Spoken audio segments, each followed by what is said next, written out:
What's up, Raider Nation? This is TRU Raider Podcast. I'm running a little bit late, but that's all right. We are here for the college football playoffs national championship. We're going to watch Fernando Mendoza go against Carson Beck, Indiana versus Miami. And basically what we are here for today is for the Raiders to watch their future quarterback. And a lot of people are saying, nah, that's not what we're doing, blah, blah, blah. It's very, very simple, you guys. That is exactly what we are doing. And I have not a doubt in my mind about that. When you have the Raiders ownership in the building, Raiders general manager in the building, I'm telling you guys, that is exactly what we are doing.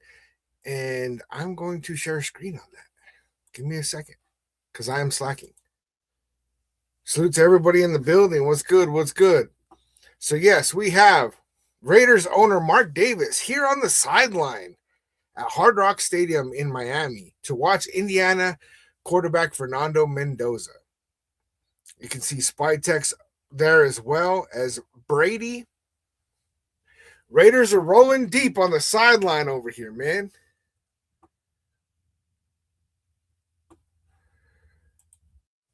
Raiders Unleashed. You got a good point. If the Raiders already knew this was the pick, why would they be in the building? They're getting up close and familiar and personal with what's going on. They want to be all up in the mix. And to be honest, that's a great question. I like that question. I appreciate that question.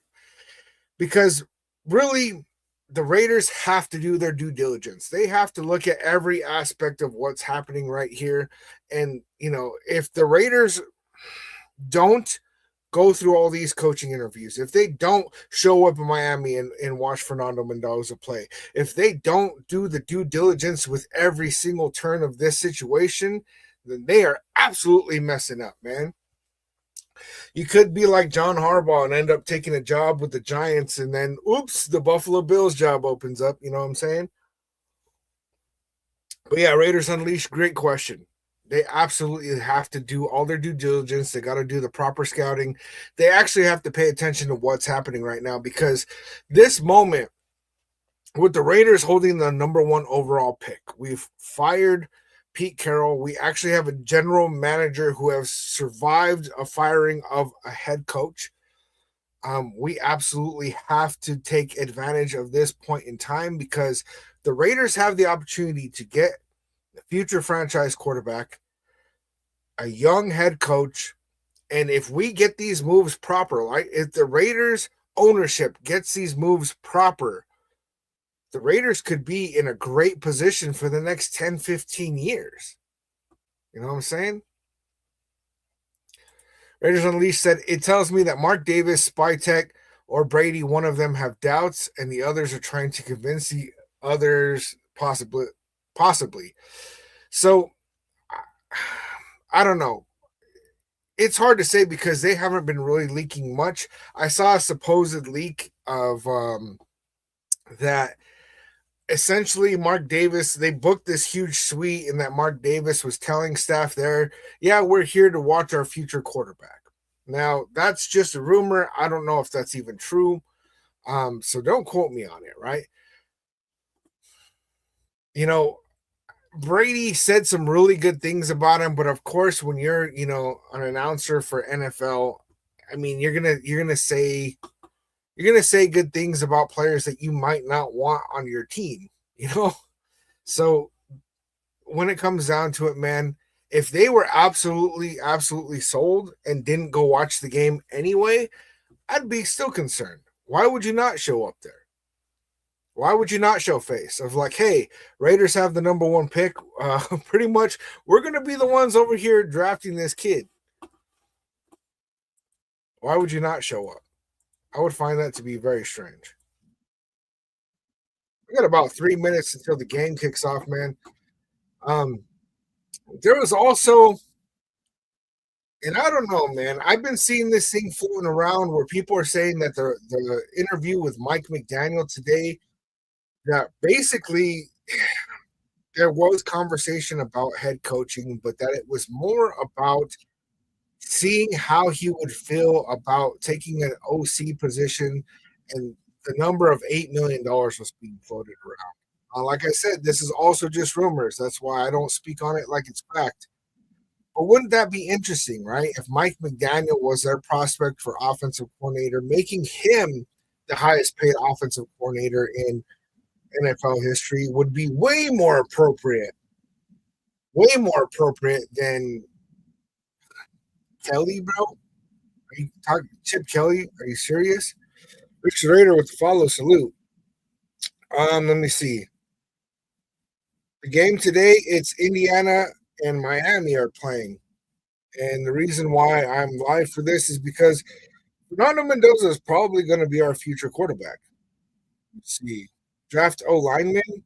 Jeff, that's a great thought, right? We need O linemen, but a lot of people think that we need 5 offensive linemen, and that's just not true. Right now, the linemen that we have that I think that could be starters would be Colton Miller, DJ Glaze if he gets moved to guard, Jackson Powers Johnson,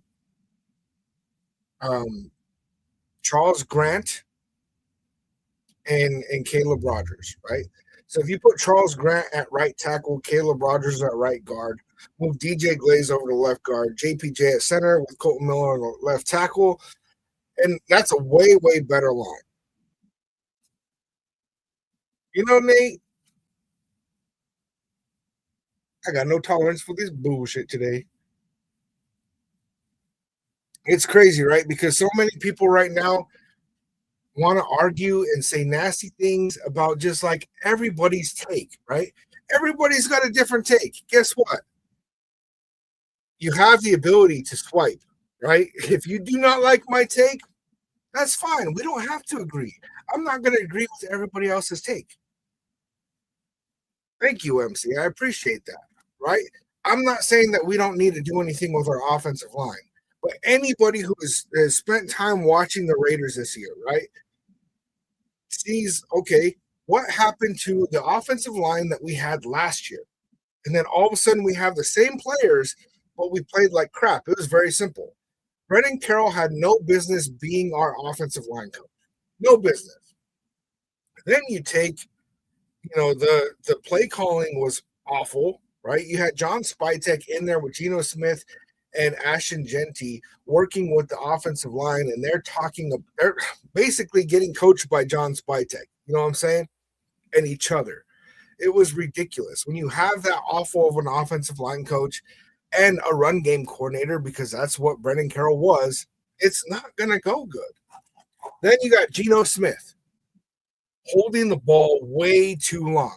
Not to mention the routes that they were calling. And I was getting pissed when we were doing watch parties for those games because the offensive line, they were being able to rush 4. Jordan Meredith was a horrible center, right? And then we had some injuries. We had all this stuff, right? But what would happen is these routes would go out, and they were long developing routes. And you're saying, oh, our offensive line can't hold anything. Well, yeah, when you're expecting them to hold for 4 seconds, it's not going to go well. And then Geno Smith absolutely having no pocket awareness and no ability to actually move around and get things done. Zero threat with his legs. Every time that he ran up to the line, he would just fall over at the line of scrimmage. Absolutely ridiculous. Ridiculous. So, yeah, you take free agency. You add, I don't know, let's see if we can outbid the Ravens for their center. I wouldn't mind putting Jackson Powers Johnson at right guard if we got a better center than him. But when you have Jordan Meredith, who's never played center in his life, Wayne with the follow salute, then you end up screwed, right? If you take that center, plug him in, boom, right? Let's say you don't get that center, right? Right tackle. DJ Glaze is not it. Okay, if DJ Glaze is not willing to play left guard, because Dylan Parham's a free agent, he hasn't been very good. Salute to Dom. Dylan Parham has not been very good at all. And so you don't re-sign him. Get him out of here. If DJ Glaze is not willing to play left guard, well, he can be a backup right tackle then. Charles Grant proved in limited fashion that he is a better tackle than DJ Glaze. Caleb Rogers did great at right guard. I really believe that Charles Grant might be our replacement for right tackle, but I can't remember his name right now. He's the right tackle for the Colts. He's a free agent. I like the idea of spending big on at least one offensive lineman. And when I say that lineup of Colton Miller, DJ Glaze, Jackson Powers Johnson, Caleb Rogers, and Charles Grant, I'm not saying that we don't need to try to see if we can get somebody better, right? But that's worst case scenario. Worst case scenario in our building, we have a better offensive line than what got put out there on the field this year. Yeah, we've had a lot of dumb picks, man. Patrick said, good thing that Brady and Spytek know that the biggest need is QB and O line. They absolutely know what we need right now. But when you're picking number one overall, I get it. The allure of, well, let's just see how much draft capital we can get and build that, right? But if you've watched what has happened to us for several years, we cannot figure it out at quarterback. So you get your quarterback at number one. If you really want to draft an offensive lineman, you can get a good offensive lineman in the second round. Personally, I would like to see us get what's his name? Anthony Hill, linebacker from Texas. I like the idea of bringing in Elijah Surratt. Christian Miller is another good one. I like the idea of picking up a good defensive player in the second round, addressing the offensive line of free agency. And people are like, oh, well, we don't have a good enough team to get a quarterback. Anybody who drafts number one and picks a quarterback doesn't have a good enough team at that time, right? The Patriots didn't have a good enough team for Drake May. The Bears didn't have a good enough team for Caleb Williams. The Panthers didn't have a good enough team for Bryce Young. You know what I'm saying? Like, the Texans didn't have a good enough team for C.J. Stroud. What they did was they went and they got a quarterback, and then they started putting all their efforts into let's build around that quarterback without having – because, see, the problem with Raiders is that we always try to go for that quick turnaround. Well, we're gonna win this year, and then it doesn't work. And then the following year, we're going to win right away this year, and then it doesn't work. We really – John Spytek said in his presser after firing Pete Carroll – that we're not trying to get a coach that's going to come out here promising 10 wins in year one. We're going to build this thing right. You get your quarterback, and yeah, maybe the first year we only get 5 wins, 4 wins. It don't matter. I'm not expecting this kid to come out here and just ball out and take us to a Super Bowl year one. You take this kid, he's a good quarterback. I am telling you guys, he is a good quarterback. You take this kid number one, and then you build around him, right? Let's say it doesn't work out through free agency in the draft this year and we lose a bunch of games. Well, then that means next year we're going to be drafting high enough that you could get possibly the best tackle in the draft in 2027. You do that, right? Let's say our offensive line is playing good this year. Well, then you go out and you draft the best wide receiver in the draft. You know what I'm saying? Like, it puts us in a great – let's say, oh, we get Elijah Surratt and we fix our free agency we fix our offensive line in free agency. Okay. And it looks pretty good for those positions this year. But our defense is lacking. Next year in the first round, you go out and you get a defensive player. Like, I don't feel like this is rocket science. And I'm not saying that my takes are like the genius, right? Because I'm not a football expert. I'm a Raiders fan. That's it. That is it. But man, I study this team. I watch this team a lot. I look at a lot of tape. I look at a lot of different things. I look at people's opinions, and then I gather together what I believe to be the best scenario, right? And if something new presents itself, I could change my mind. It could be that the Raiders get to the draft and we trade back, and I'm like devastated. I'm like, why would they do this? And then they have some plan in place that looks really, really good. I'm like, you know what? This was the move, right? But telling you guys, man, Fernando Mendoza is a better quarterback than Drake May. Drake May is about to play in the Super Bowl. Dom said I would draft Mendoza center Pat Coogan. Yeah, I would love to get his center, Pat Coogan. He got MVP in one of the bowl games. Um, Mendoza credited this center with being able to really read defenses very, very well, which is a great combination, right? If you tell me you could pick up Pat Coogan, which he's projected on all the NFL mock draft things to go later than the fourth round. I have a feeling that because of this game and because of the bowl games, he's probably going to go higher. If you spend a second or third round pick on a center that Fernando Mendoza has played with already, I'm not going to be against that at all.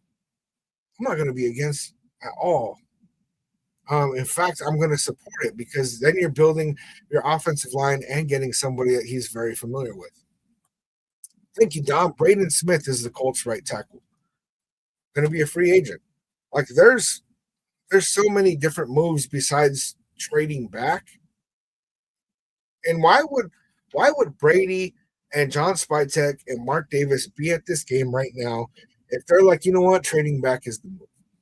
It's the same. It's the opposite end of the question that Raiders Unleash asked. Hummer said, Parham by Glaze, get in line, barely holding on, in my opinion. Amazing backup. Get one or two in free agency and have four drafted last time. Play them. 10 drafting more. Well, and that's part of it, right? Is like player development. If we're not actually like we had an awful season and we were playing Stone Forsyth and Alex Kappa and these veteran linemen that were playing awful. Why are we doing that? We have rookies. We're obviously losing. We're not going to turn this around. Play the rookies, develop them. Pete Carroll, the game is passing by.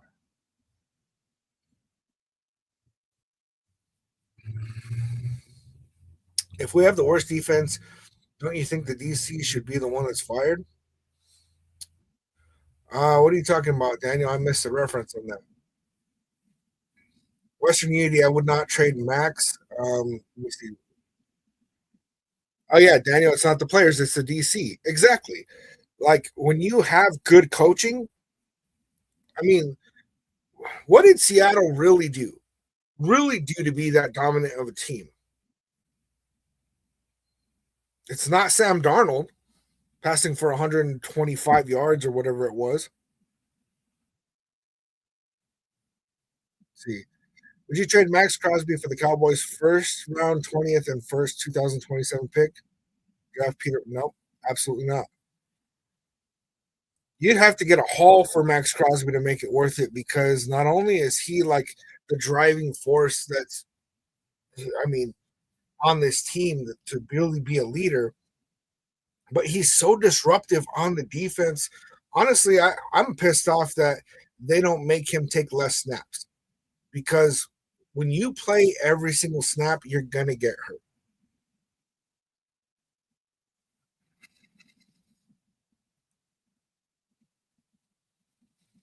Right. And a big part of what's going on with our defense, right? For one, we let a lot of good defensive players walk out the door.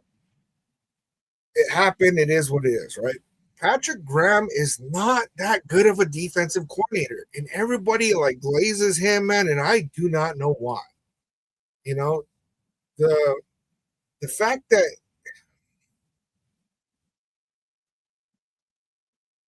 Patrick Graham plays that bend don't break defense. There's always somebody open right up the middle. Their zone, like I was watching that game with the Seahawks, and they were saying like, yeah, they play zone defense, but anytime that you get anywhere near them, that defender locks on you.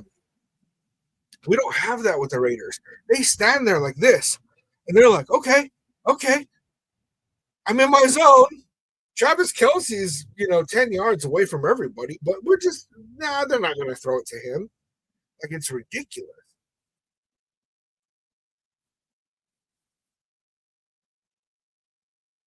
Jeremiah Smith, 2027. Exactly. Exactly, Dom. Like, we have you get your quarterback and then you start just building those pieces that we're missing. And if you look at, and somebody was telling me about, oh, the what ifs, right? You get stuck in the what ifs. There were so many games where we were one score, one play away from a win this year, right? Against good teams that are in the playoffs. And then we had other teams where it was like other games where the team didn't even show up at all. And it was like, is this a JV high school team that's out there? When we can beat the Patriots, who are going to go to the Super Bowl, when we can, have these one score games with like the Jags and the Bears and, it's in the Broncos, it tells me that we're not as far as what it looks. We need better coaching and we need a real quarterback. Geno Smith ain't it, and Derek Carr got on there and he was saying, well, Geno Smith knows how to read a defense. It's like he led the league in interceptions. I don't think he does, man.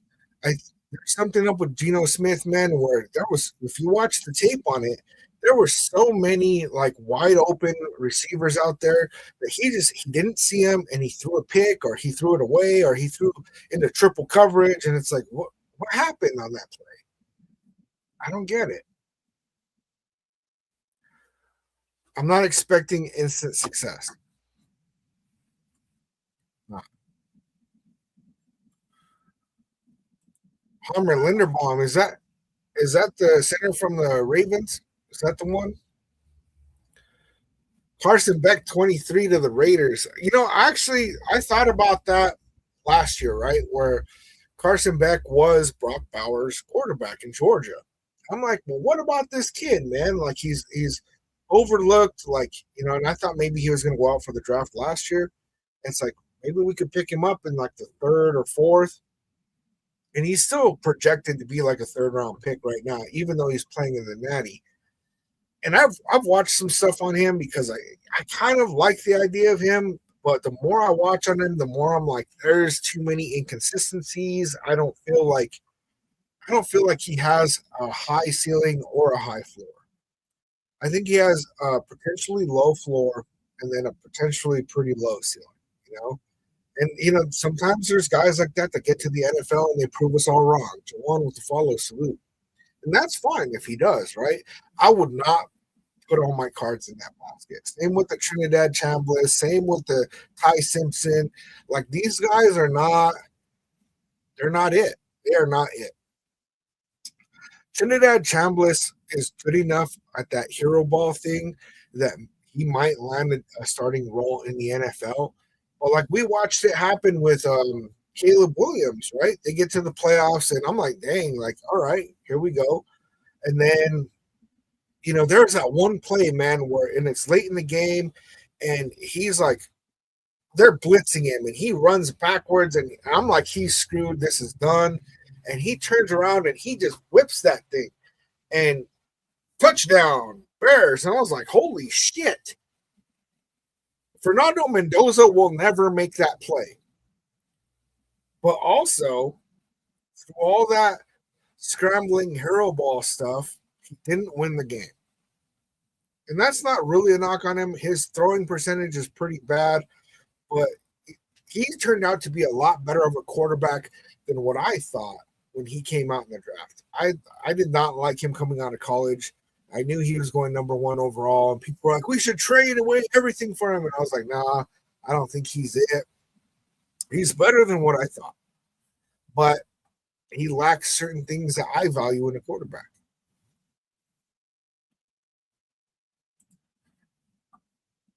Raiden 98. Heard the story of Bishop Sycamore and their O-line having no clue what plays to run. We're running, right? Reminded me of our O-line this season. Dude, that's how our offensive line was, man. It was super, super bad. It was so bad. That's why we had plays where Ashton Genty ran the wrong direction and Geno Smith is looking to hand it off on this side and Ashton Genty's on that side. Bad coaching. Jawan, Trinidad Chambliss, is that who you're talking about? He's a this day and age QB, and you're not wrong about that. The NFL also said, "Oh, running backs aren't valuable." The NFL has moved away from the running game, and then now all of a sudden this year the running game is back, and they're like, "Oh, I guess the running game is important." Hold up, what? You know what I'm saying? So Mendoza, he is a pocket passer. reads defense as well. He's extremely accurate, throws receivers open, and he can navigate the pocket, has great presence and awareness, and then also the ability. He's not the fastest guy, but like he makes Aiden O'Connell look like a snail. You know what I'm saying? Like he is fast enough that he will run for some yards. In fact, the over under on him is 24 and a half rushing yards in this game. I bet the over on that. I have a feeling that he's going to get more than 24 and a half rushing. Looks like this game's about to get started, you guys. Okay, Hummer said that Linderbaum is on Ravens.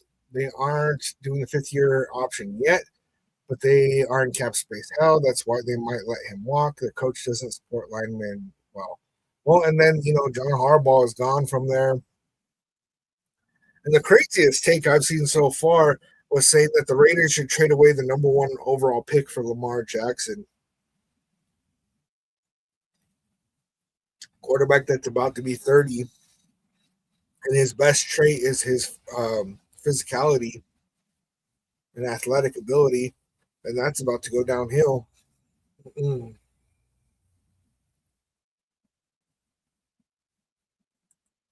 Raiden, can you hear the drums? Fernando! Man, I've had that stuck in my head all week, bro. I even got the people at my work. It was stuck in their head. My wife. I can't help it, man. Even my wife knows who Fernando Mendoza is. You know what I'm saying? I'm telling you guys, man. After all this hyping of Fernando Mendoza, if he turns out to be a huge bust, I'll own it, man. I will absolutely own that. His ethic, his work ethic, his ability to like really study, right? He's a football nerd. And he's progressed since he's gotten into college. Really his whole life. He's progressed. I don't see a world where this guy doesn't get better in the NFL. He hasn't reached his peak. We're about to do the coin flip.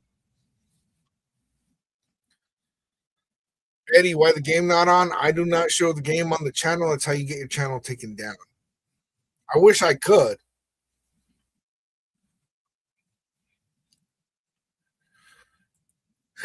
Hummer with the Lamar. No.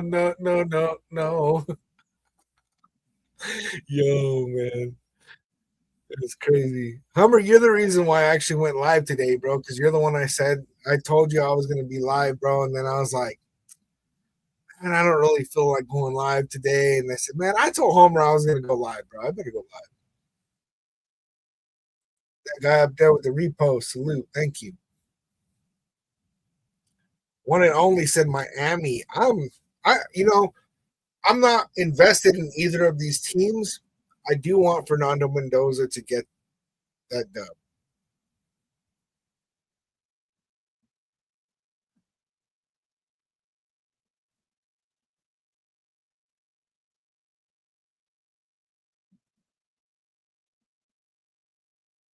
I like Curtis and Getty, man. The dude's funny. That whole shit, man, when they won that last game, and he's like, I'm not thinking about next game. I'm thinking about cracking open a beer. It's like, God, dude. On TV, bro. That's funny, dude.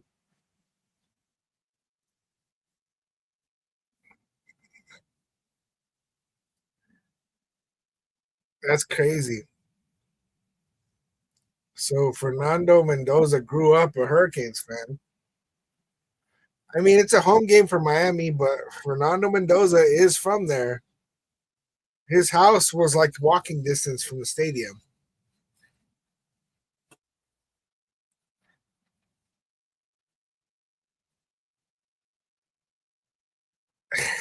Hey, I appreciate that, Hummer. We'll see how this play-by-play goes, man. I'm getting nice and caffeined up. You know what I'm saying? It'll be all right. Had a good 3-day weekend. Got work tomorrow. Except the damn coffee get cold.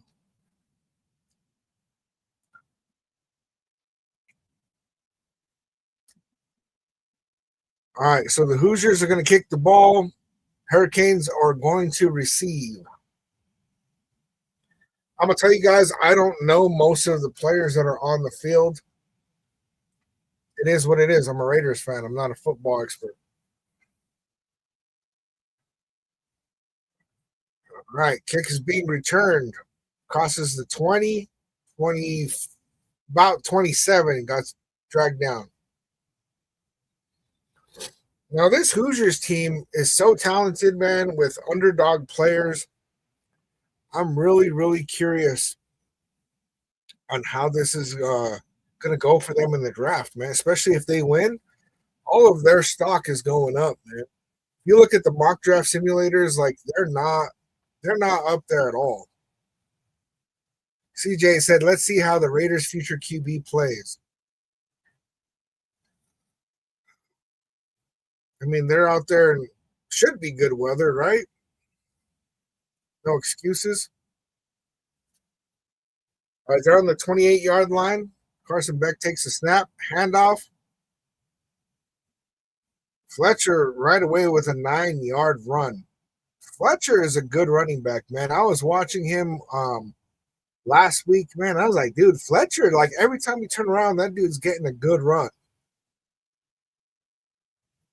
Ray said Mendoza is overrated. What do you base that on, Ray? You let me know. Because I thought the same thing until I started watching tape on him and I started really studying Mendoza, and I was like, oh, this guy is it. Man. He is it. All right, screen pass. They get the first down. Forced out of bounds. Looked like a gain of about 6. See, Western said would you draft defensive edge TJ Parker in the second round as a solid backup behind Max Crosby? So TJ Parker, if we drafted him in the second, he's going on the opposite end of Max Crosby. Whether they have to trade back and forth or whatever, yeah, for sure. I like TJ Parker. I mean, I like Anthony Hill Jr., Christian Miller. TJ Parker is one of the ones I was looking at the other day that I was pretty impressed with his game, especially in the second. But yeah, I don't know that Anthony Hill is going to fall. Linebacker out of Texas, the dude is legit. He should go in the first round. I know, CJ. I can't believe the Patriots or the Broncos are going to be in no matter what. I think it's going to be Patriots Seahawks. Carson Beck, way too much time to throw that, but incomplete. Looking at 3rd and 8.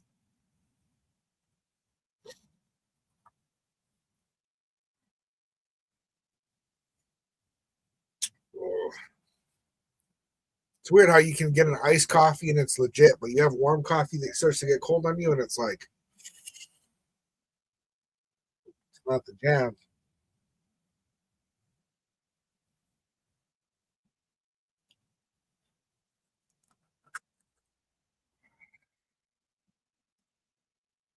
All right, completed up the middle, number 10, brought down.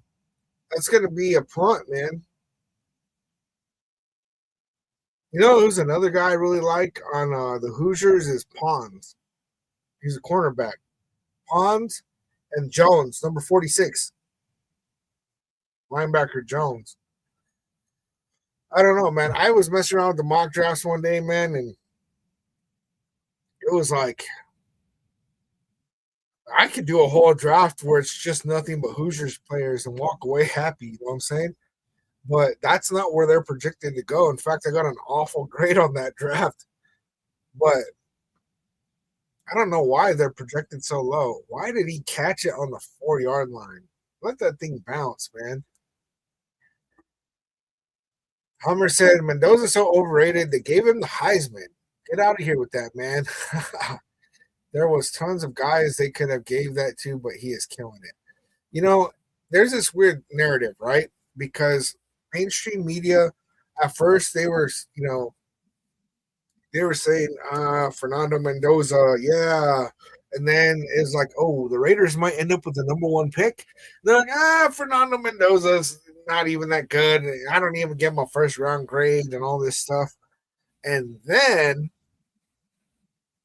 now what I've been seeing is that they're saying, oh, Fernando Mendoza is the closest to Joe Burrow that we've seen since Joe Burrow came out. And it's like, all right, what's going on here, bro? Like, and I don't, I don't, I don't see the Joe Burrow thing, right? Joe Burrow threw for 60 touchdowns. Like, that's insane.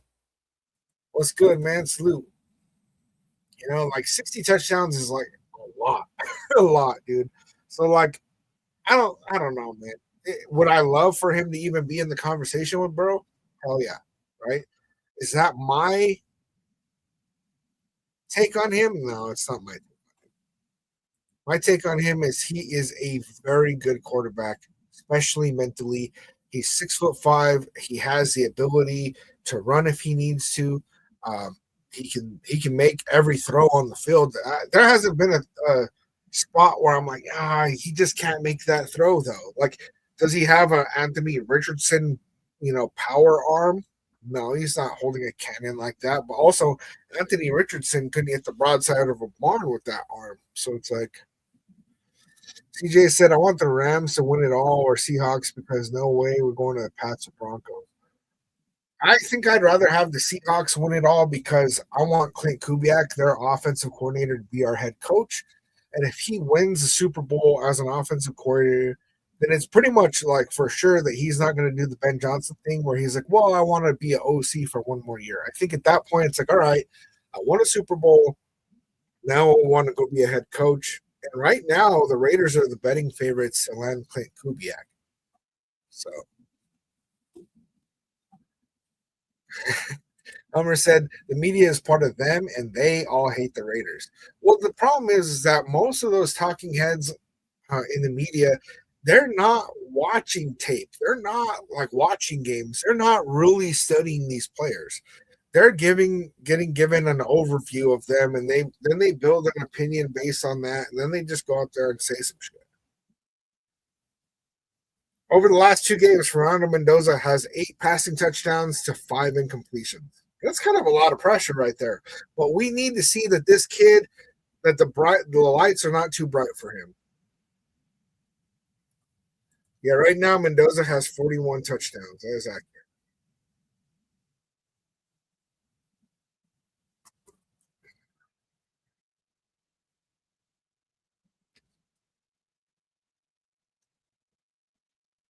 Mendoza completed to Cooper. Oh, dude, Cooper is just so ill with it.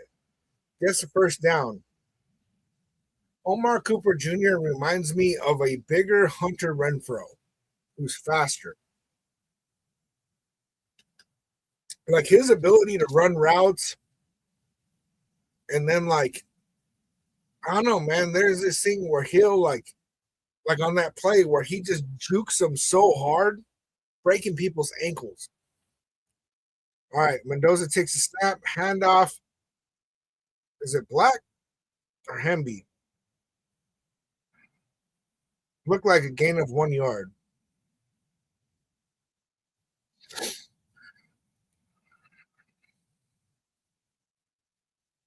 Ronnie says Clint Kubiak head coach, Mike LaFleur OC, and Chris Shula DC. I mean, that would be a great matchup, but Mike LaFleur and Chris Shula, they're not going to do a lateral move. All right, 2nd and 9. Rosa takes a step, completed to the running back, gain of 1 yard. He gets pushed out of bounds. Number 1 is Black, right? Can't see, man. Jay, thoughts on Lamar Jackson chatter starting? I think it's all smoke. I think a lot of that's being pushed by certain content creators that have a big following. I don't think that the Ravens will move on from Lamar Jackson, who won the MVP last year. But also, why would you want to trade for? Oh, Mendoza had to scramble and then throw it away. Way too much pressure. Not a desired outcome, but a good decision on his part. But yeah, Lamar Jackson, man, what you'd have to trade to get him. Oh, geez. Running back just got ran over on that block.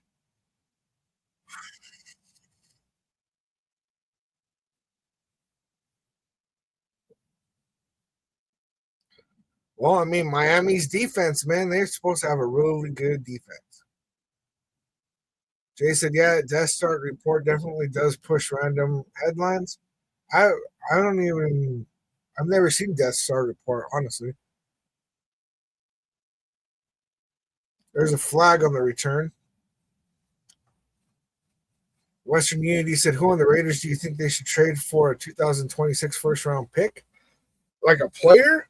The only player I think, yeah, that you could probably get a first round pick for this year, besides Max Crosby, would be Colton Miller. And if it was a high enough first round pick that we could get like a Spencer Fano or somebody like that, I would consider it because Colton Miller has had injury concerns. But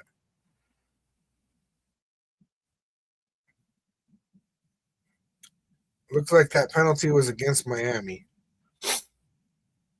So yeah, besides Colton Miller, I don't know. What do you guys think? What's a player that you think is on the Raiders roster that could be traded for a first round pick?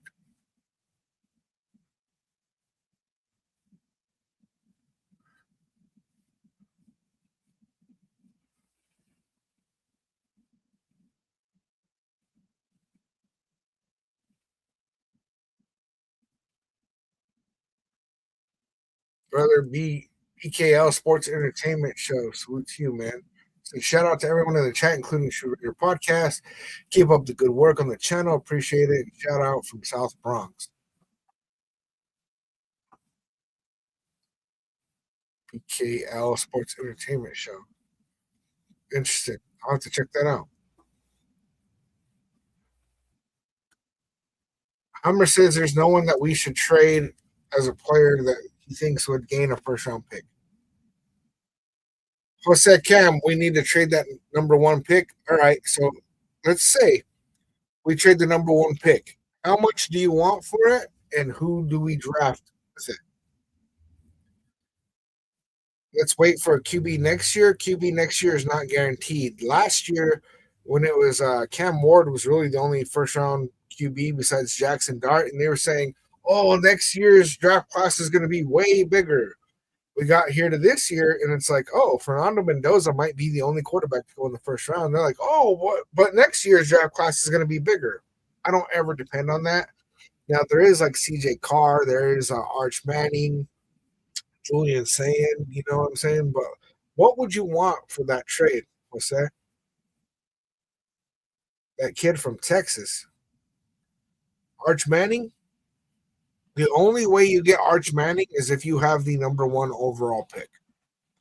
Whoever holds that pick, they're not going to trade it. It's not going to be for sale. So the only way to do that is to have the number one overall pick.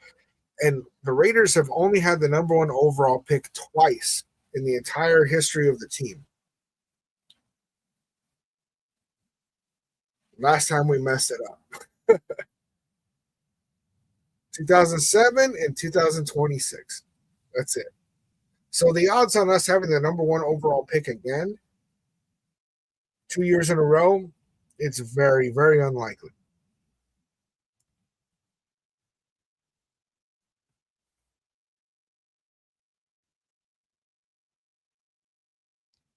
I don't hate on Carson Beck. A lot of people hate on Carson Beck, but I don't hate on him too much. And I get it, right? There's a lot of allure to trade the draft pick, really build up the roster. But when you have a quarterback like Fernando Mendoza, you just take him. You just take him. Don't overthink it. I'm open to look at people's views, though. If you have a layout of what you would like us to trade it for and what players you would like us to get, like I'll look at it, because somebody might prove me wrong and I'll go, oh shit, that's a great idea. And then I'll change my tune, man. I'll start making videos about it, you know? But San Fernando Mendoza is good, man. He is definitely good. I watched a ton of tape on this dude. Ton of tape. I've studied him a lot. I mean, he's that guy. He is that guy. He's just not flashy.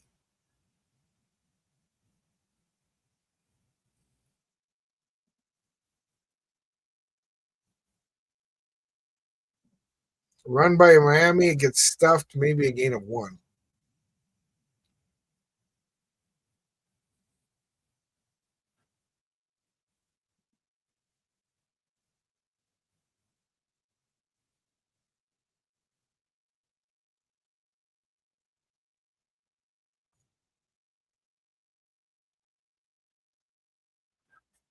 Third and 5.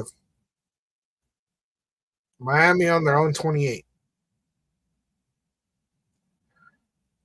9 minutes left in the first. Jose with the follow salute. Carson Beck has all the time in the world. Broken up. Lewis Moore, 6-year senior.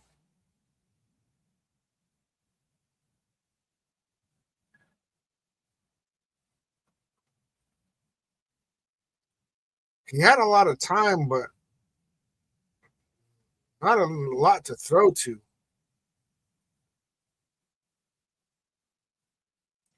Moore made a good play on that ball, too.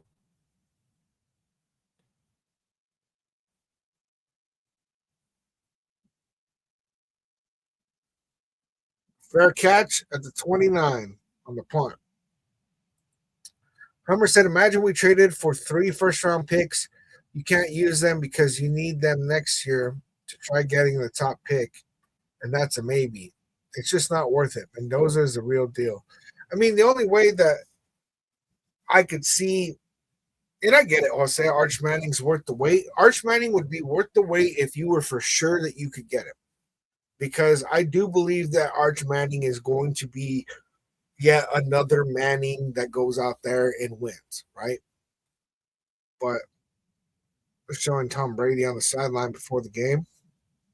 But the thing is that the odds on us getting Arch Manning next year are like almost none. Literally, we would have to just have another tank year. We could get that number 1 pick if Gino plays again. Yeah, but not if we traded back and then picked up a bunch of offensive linemen and stuff. Mendoza throwing on the run. Charlie Becker got broken up on the sideline. There's a flag.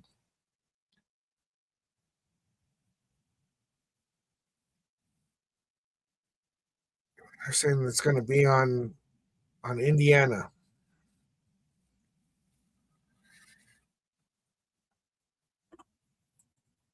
Hummer said fans love a running quarterback like Lamar Jackson is probably the best one ever. Still no Super Bowl wins and can't run like that anymore. And it's nice and it looks good and it's flashy and it gets things done sometimes, but like I mean, even like Mendoza's not. I mean, Patrick Mahomes is not a running quarterback, but he can move around really good, and he's a playmaker. And I do like that kind of play, but that's a difficult thing to replicate. You got people that want to play like that. Mendoza up the middle, completed. Omar Cooper Jr. running for the first down and some. So that was like a 25-yard pickup. It was 1st and 20. I'm somebody in the comments was telling me we should get Omar Cooper Jr. instead of Elijah Surratt. And I was like, yeah, but Surratt's the one that's the ex wide receiver. Omar Cooper Jr. is an amazing second option. But damn, dude, the dude he's legit, man. And he's going to fall further than Elijah Surratt. Black rushing, got about 5 yards on that one. Brandon, do you think Mike McDaniel would make a good fit in Las Vegas? Man, you know what? It's a difficult idea because he did do really good there in Miami, and I really feel like a big part of the problem with what happened to the Dolphins my mother-in-law and my son are both Dolphins fans, so I follow them pretty all right. Oop, flags out. Um, I think a lot of what happened is Tua. Tua was an interesting prospect to begin with, and then you have him with those major concussions. You have stuff like Tyreek Hill totally bending his knee.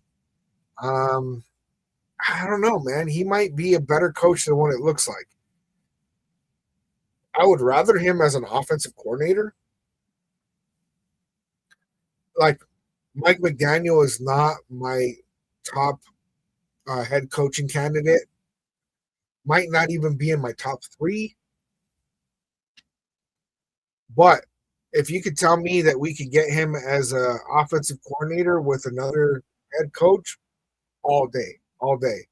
There was a rumor that was going around, and I don't know if it's true or not, but that because Mike McDaniel was interviewed in person in Miami today by the Raiders, and I don't know, man. This guy was saying that basically the conversation was about giving him like $8 million a year to be the OC. I don't know if that's true or not, but that would be very interesting. Hamby goes for about a 4 yard run. They showed a replay of man, they pushed Mendoza from behind. There's like one of those like whiplash kind of pushes. No flag. I don't know, man. I don't like when players play like that. I get it, right? Like you see Max Crosby talk about it. Like you want to make contact with the quarterback after they throw, like just to let them know you're there. But like, don't be taking cheap shots trying to see maybe I can take this dude out. That's like old school football. Take him out that way we can win. Completed up the middle of the tight end. First down. Tell you what, man, this Miami defense is making Indiana have to fight for every play. Miami came to play today.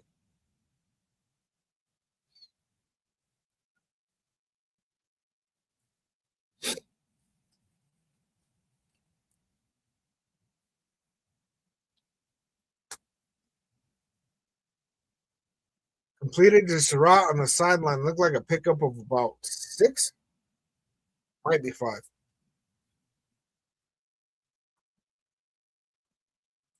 Hummer said longer time to hit QB is allowed in college football. That's crazy. Man, I like Elijah Surratt too, man. Like, seriously, if we can pick up Elijah Surratt or Omar Cooper, I think we should do it.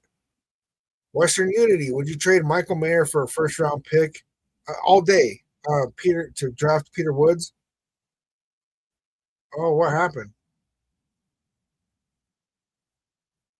I heard him say that he got hammered on the blind side. That left tackle. Oh my god! And you can fall on top of the quarterback in college football. It's crazy, man. So Western Unity, I'm not familiar with Peter Woods.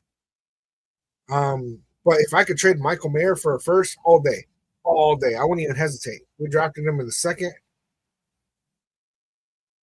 Handoff to Black, gets the first down and a couple more.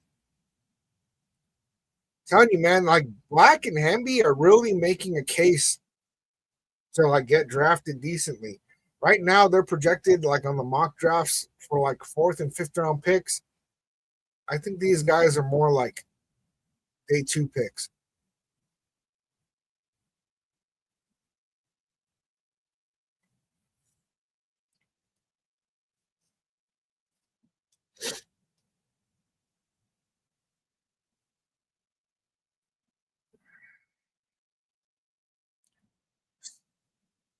Looked like a 2 yard gain by Black.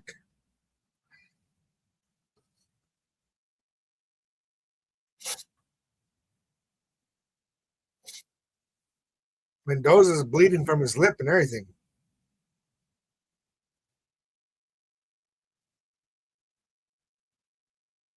That's crazy, bro. He just headbutted him in the face.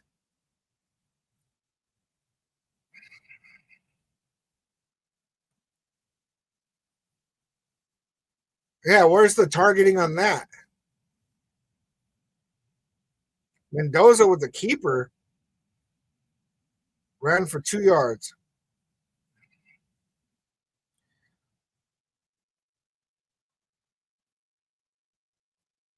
Mendoza's he's tough, bro.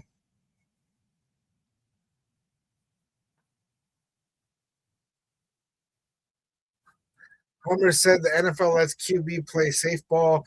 Everyone else is playing football still. I might be biased because I was a DT. Yeah, I just that head to the face kind of contact, man. That's messed up, bro. I like how he's not letting it shake him. Oh, goes for end zone. Almost picked.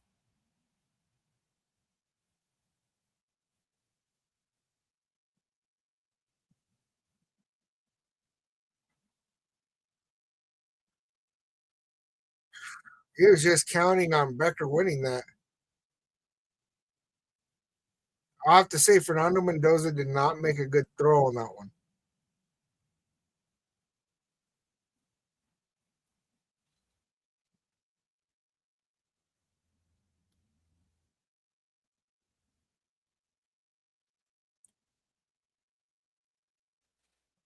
And Indiana kicks a field goal. Score is 3-0. Mr. Bill, question: if Mendoza suffers an ACL tonight, who would you take at number one? That's rough, man. Yeah, because if Mendoza tore his ACL tonight, like, can you really go and draft him number one overall and then sit him for a year and while he heals, or at least half a season? And that's rough, bro. Damn, Mr. Bill, that's a crazy question right there. I mean,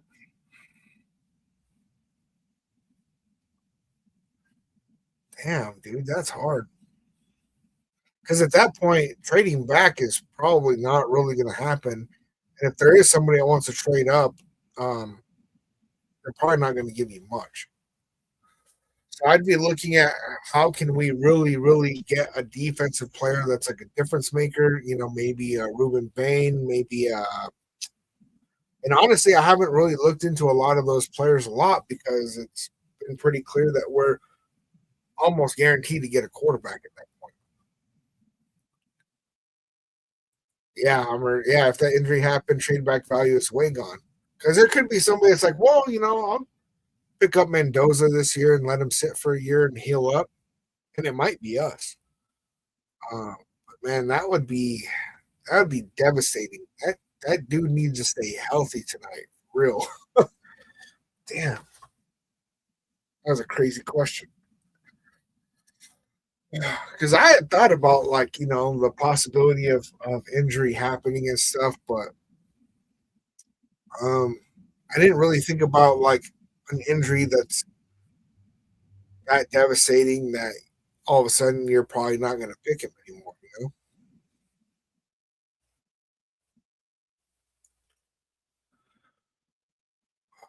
To let you guys know, I'm probably only going to be live. I don't know. I don't know exactly what time. It might be halftime. We'll see how it goes. We'll see how it goes.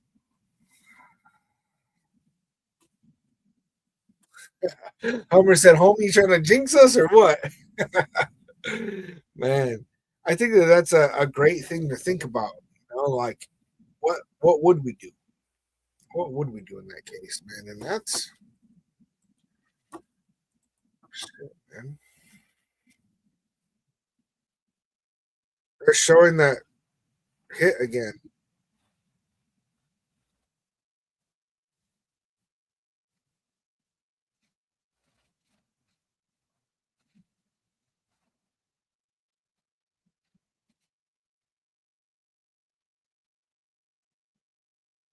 Cursing Nettie was over there yelling about that hit on Mendoza, and the ref was just like, "I didn't see it. I didn't see it."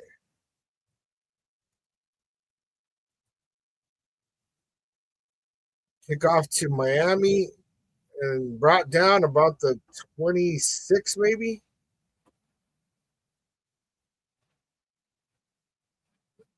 Let me see. I'm gonna have to pull this up because I want to look at some of the lists. I don't know if this is the mock draft I should be trusting with this. But yeah, there's Arvell Reese, Ruben Bain Jr., Carnell Tate, wide receiver. That's a good one, but I mean, Cedric Falk, Caleb Downs, Spencer Fano. It's hard to think about taking any of them. Peter Woods at number one overall.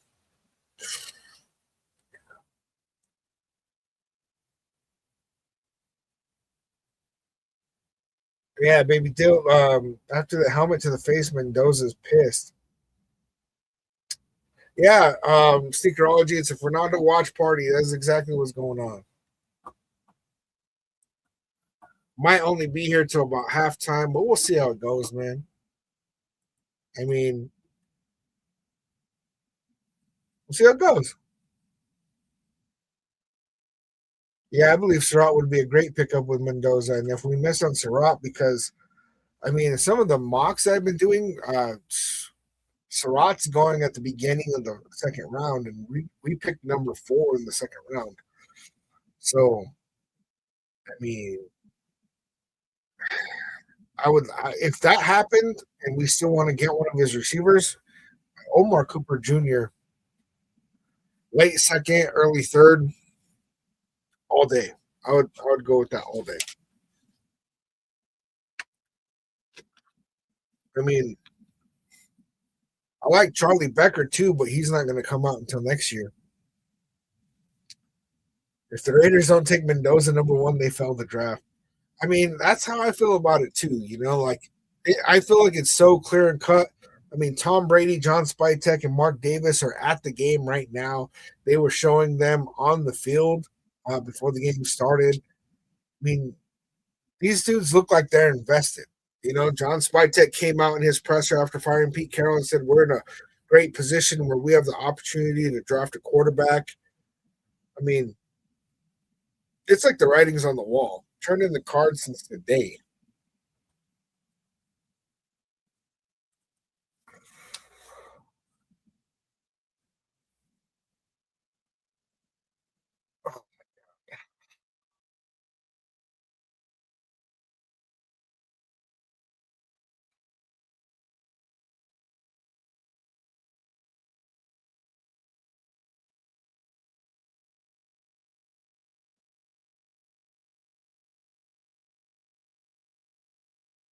I just think it's gonna cut my live, you guys, in 5 minutes because it's due to inactivity. Usually it gives like a little puzzle piece that I have to like swipe across the screen,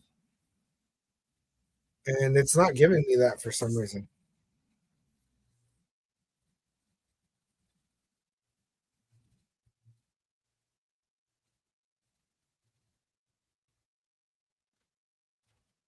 Oh, tipped. Who got that? Was it Moore? Number 4. I didn't see who tipped it.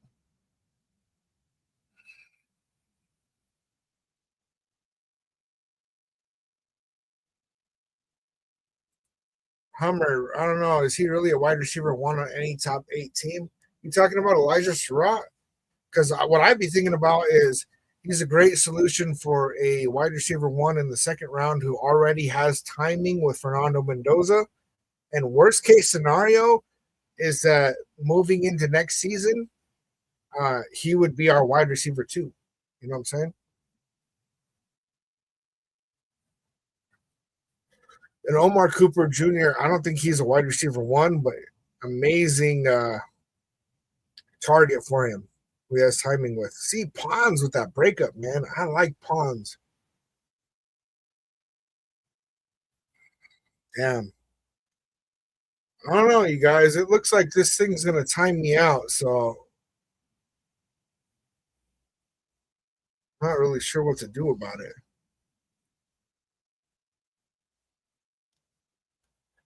Aiden Fisher with the sack. This is a linebacker who's projected to be like a seventh round pick in mock drafts, which I don't think is legit at all.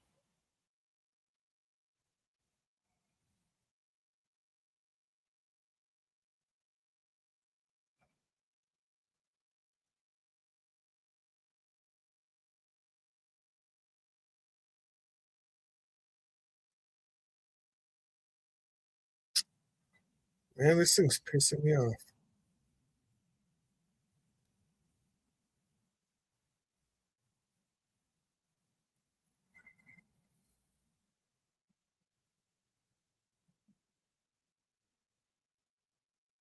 I'm hearing Minter head coach and McDaniels OC to be announced tomorrow for Vegas. I saw a thing that was talking about that as well. I don't know how true that is, man. Honestly, I wouldn't be mad about it because Mike McDaniel, at, at least at least we know he'd be here for a couple years until he gets another shot at being the head coach. Um, but man, I just the hard part about having a defensive minded head coach is that then your offensive coordinator, if they do really good, then you lose them.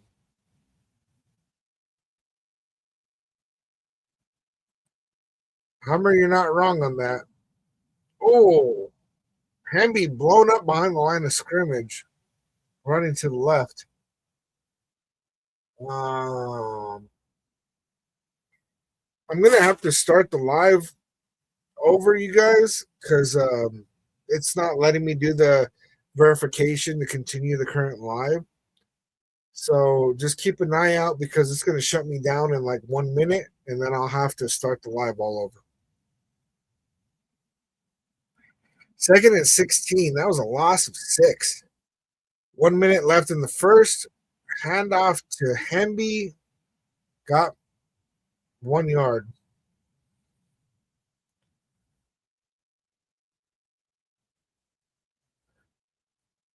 Yeah, baby Joe.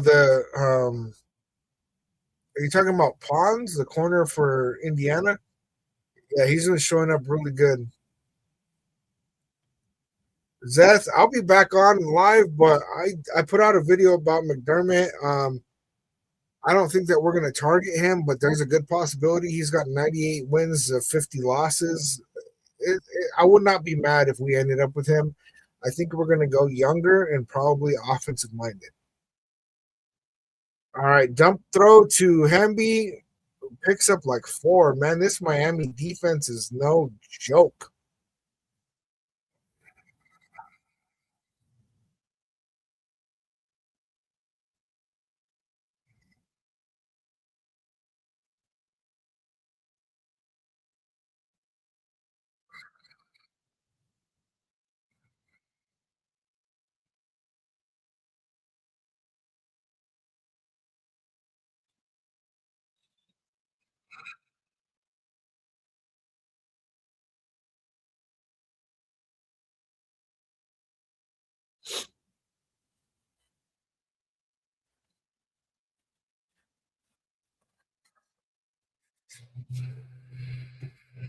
It's crazy.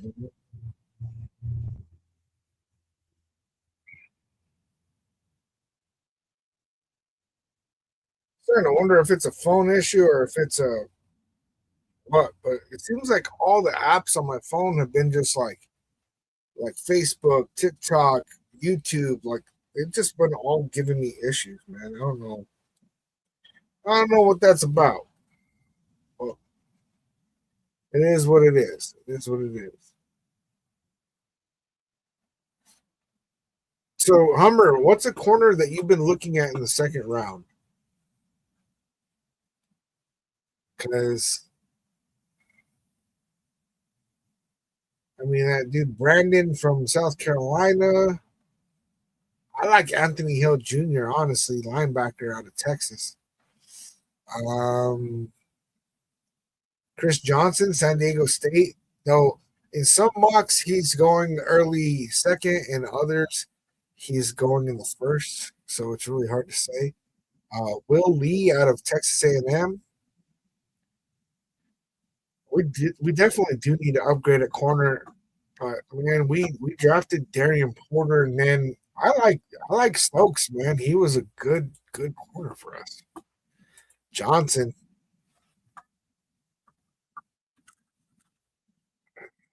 yeah, I'm not sure that he'll be available. I mean, if he's available, is he Chris Johnson? Let's see.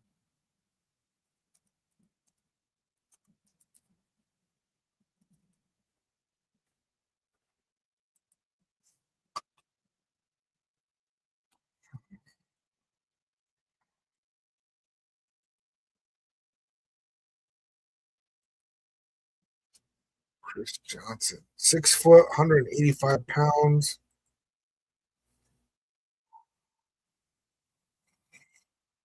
He had 4 picks this year. The last 2 years, he only had 1 pick each year. Um, there's not really 8 passes defense, so they're throwing the ball at him. So he's not exactly a lockdown corner. But I mean, we if we can upgrade at any position, I don't care who's in that position. Like they can sit on the bench.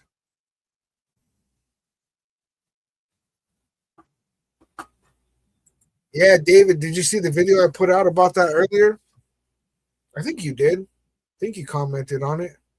But yeah, Sean McDermott, I mean, that's very interesting coaching opportunity that just opened up. That's weird. This dude slipped on the return. It looked like he went down, but he kept running.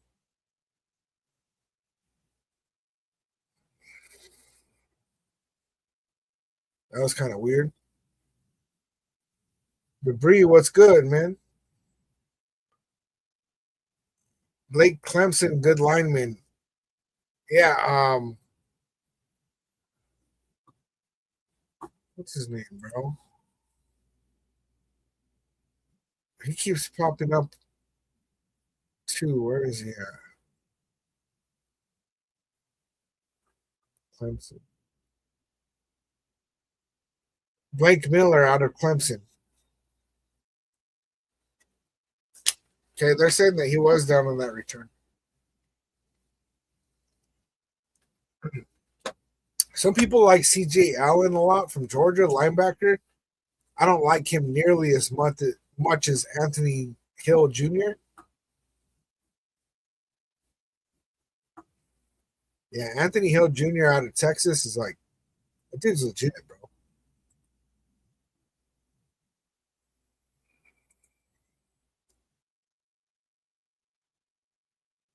Miami trying to run the ball, picking up about a yard. David said for Sean McDermott to get fired over a 4th and inches call in the AFC Championship and a BS catch call in the divisional was pretty dumb. I mean, I don't know. I was watching that game, bro, and that was not an interception. We had an identical play get called where Devontae Adams caught the ball, his knee hit the ground, they stripped the ball from him. They didn't call that one an interception. They said that one was receiver down.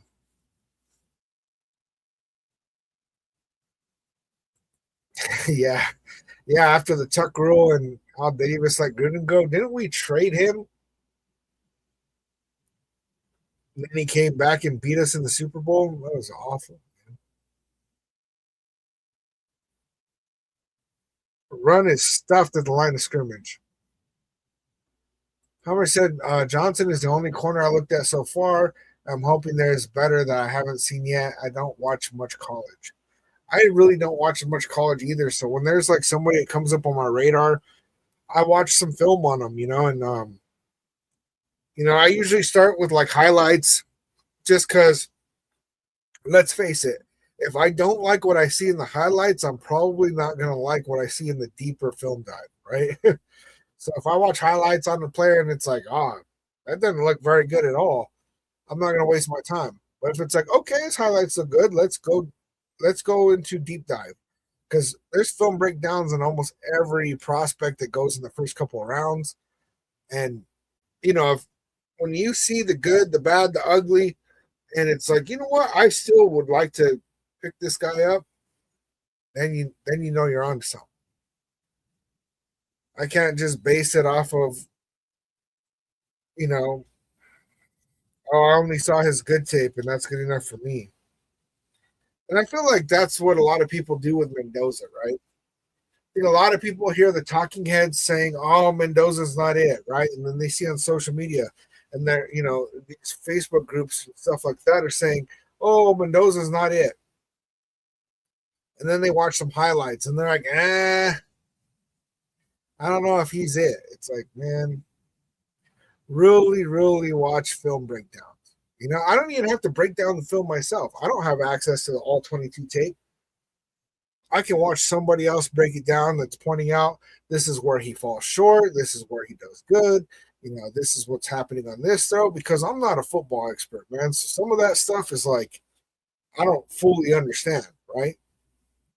But when I have somebody who, went to school for this stuff and then they're breaking it down, I love that because then I get a good rounded look at what is up with this prospect. Are they really as good as what you would think? And then it turns out like sometimes I see that tape and I'm like, you know what? I'm not about it. Sometimes I see it and I'm like, this guy is going to go places. Like Mendoza, man. I mean, I don't see a world where he gets to the NFL and is just a bust. I do not see that.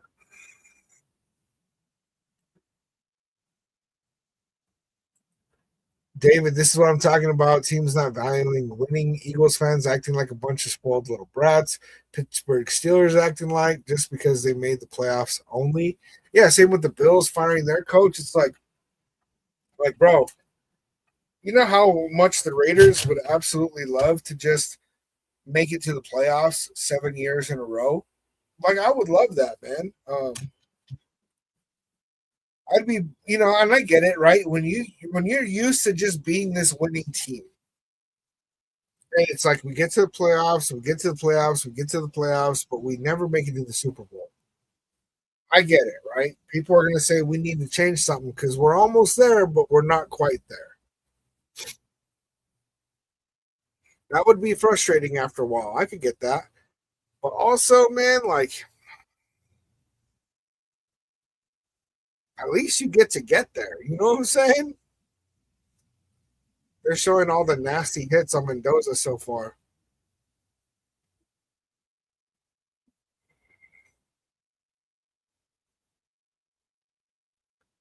I want Mendoza to win this even more with the fact that holy crap. Versus Alabama, he was pressured on dropbacks 5 times versus Oregon 6 times.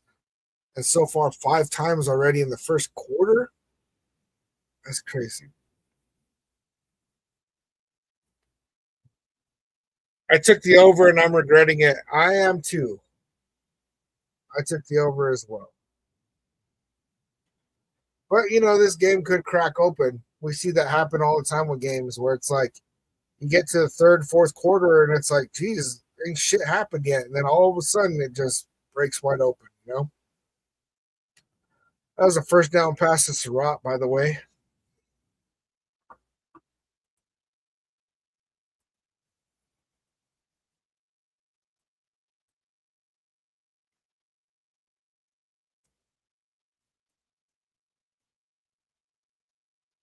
Intended for Surratt, broken up the middle.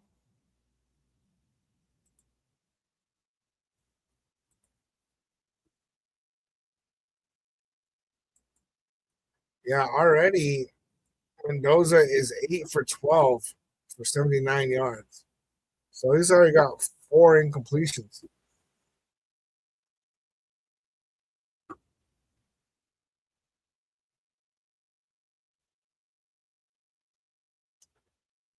Mendoza completed to the tight end.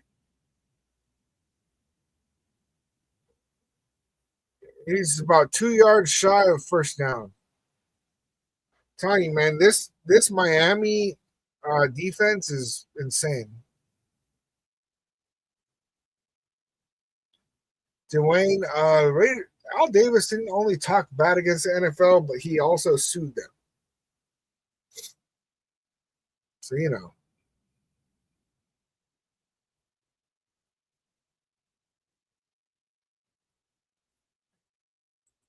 David said, yeah, but Eagles fans turning on their coach, Jalen Hurts, A.J. Brown, just because they didn't make the Super Bowl and win it. They already went to two. Yeah, it's crazy what's happening over there. Absolutely crazy. Hummer said Mendoza isn't doing any Patricia homeless crazy plays, but when things go sideways, he doesn't make stupid mistakes. He stays in the pocket for the hit when needed and is very accurate. I'm telling you, man, I like Mendoza. Straight up. He's not afraid to take a hit, and that worries me a little bit sometimes. Handoff. Black got a pickup of about 1 yard. Oh, Hemby. Hummer said his incompletions are 75% when throwing it away. That means he saves sacks from happening. Yeah, and that was a big part of what was happening with Geno Smith is he wasn't throwing the ball away, and so his his completion percentage was staying up there, but he was taking a bunch of sacks. Hemby running it again, pickup of 3. Yeah, this thing is crazy, man.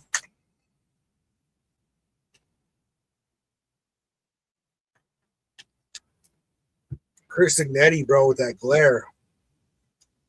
Oh shit! Had to get rid of it fast. There's a flag. Pass interference.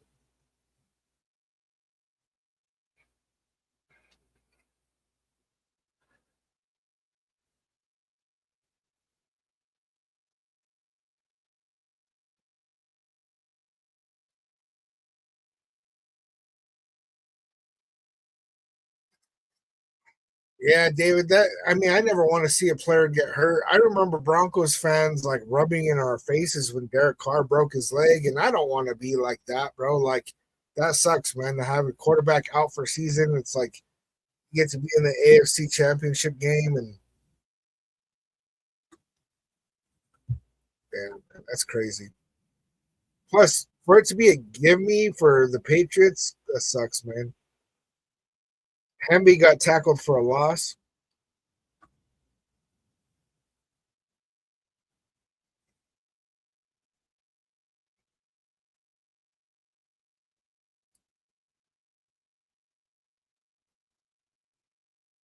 Coogan's having a hard time against these defensive tackles.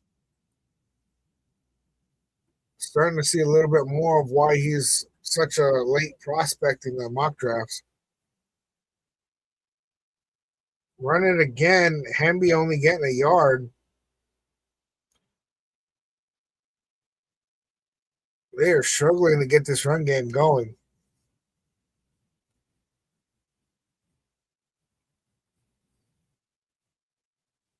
Miami's got a good defensive line, and these corners are no joke either. I'm going to have to start looking into some more of their tape because we might be wanting to look at some of these defenders, man.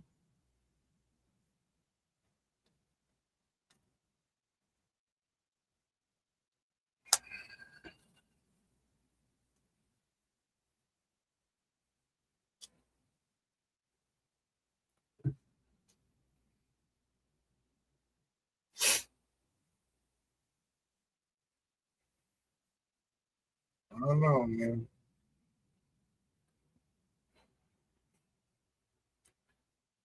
We're definitely seeing more of an Alabama type game, or I mean, not Alabama, Ohio State type game instead of the game that we saw against Oregon.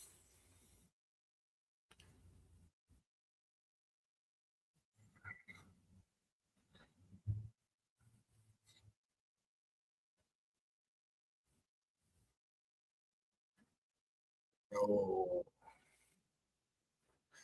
David, I would, for one, I wouldn't want to pick up AJ Brown to begin with, but to trade Max for him, you're talking about a great locker room guy for an awful locker room guy, you know? And I get it, right? Like I'd be pretty pissed off to be AJ Brown with a Jalen Hurts who can't get you the ball properly. You know, you're not getting enough targets. I get that, but I don't know, man.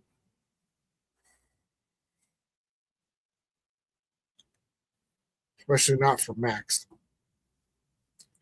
Chewy was good. Salute. Let's see, man.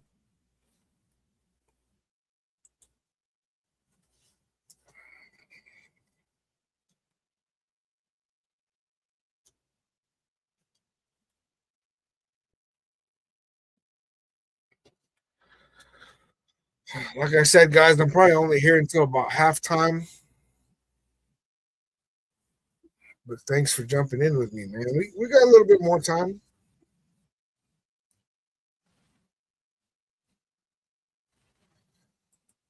David King. I'm not talking about a straight trade. I'm talking about a trade plus a second and a third round this year. I mean, AJ Brown's probably going to part ways with the Eagles anyway. So two firsts and an AJ Brown, and then we start actually having a conversation.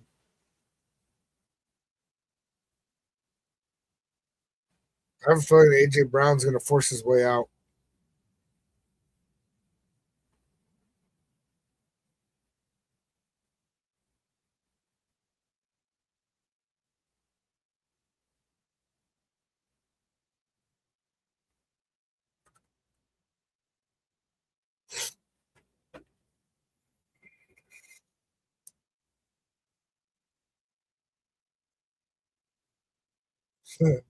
You don't want Brown on your team. He's buns. It's crazy. Chewy, we definitely got to set that up, man. My email is in the description. Email me, man. Let's talk about it. Oh, Mendoza throws it high as he gets hit. There's a flag.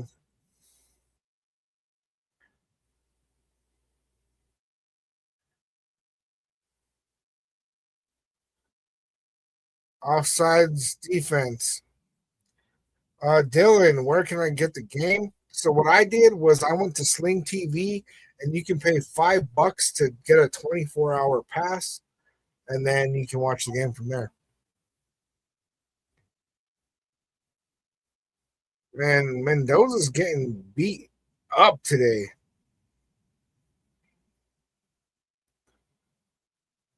That was their game plan. Hit the crap out of Mendoza.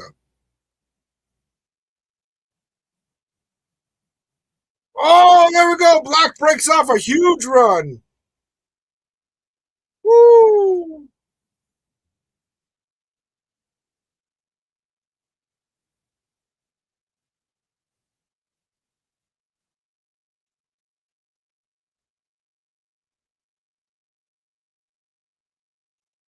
Pass completed to Omar Cooper. See, they just stick with the run, the run, the run, and even when it's not working, they stick with it. And eventually, you're going to break some runs, and that's what I want to see the Raiders do. It's like you keep running into a wall, Dash and Genty keep running into that wall, and eventually you're going to break through. Get that thing going.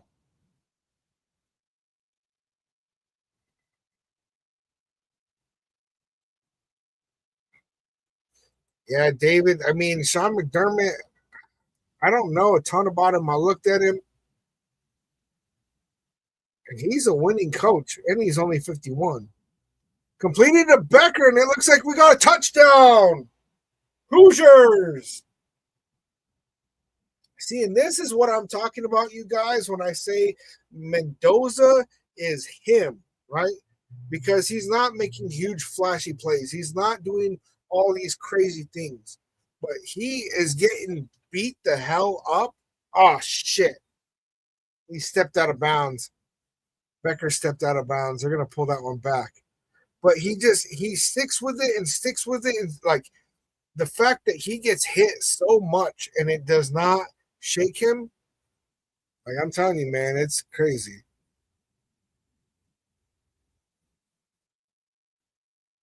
You have ESPN with your Disney Plus? For real, Sam? I'm gonna have to look into that. I don't know why I don't have that. I needs that.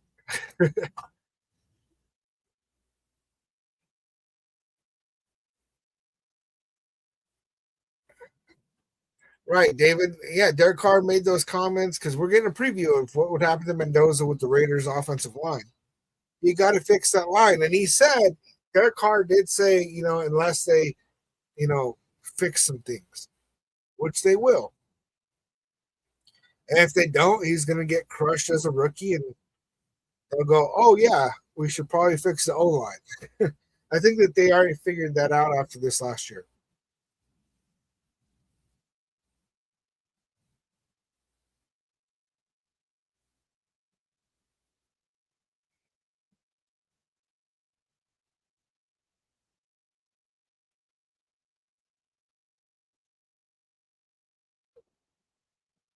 Okay.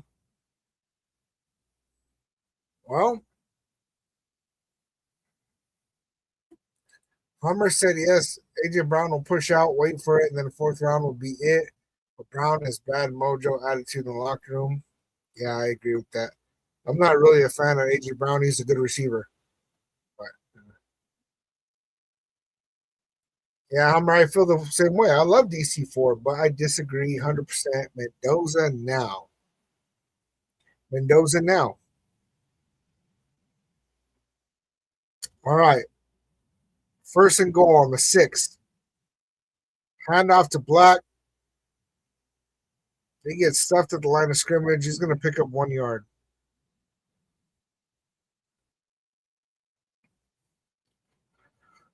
Yeah, I don't know. Second and goal. I think that they need to start taking shots to the end zone.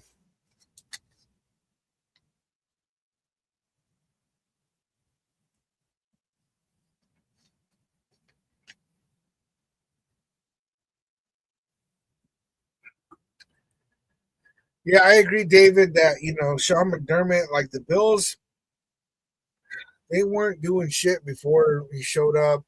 Josh Allen wasn't very good when he first started. That coaching did really help that team get to where they are. Black runs to the 1 yard line. But also, Josh Allen doesn't give Sean McDermott credit for his development as a QB. He gives that credit to Joe Brady.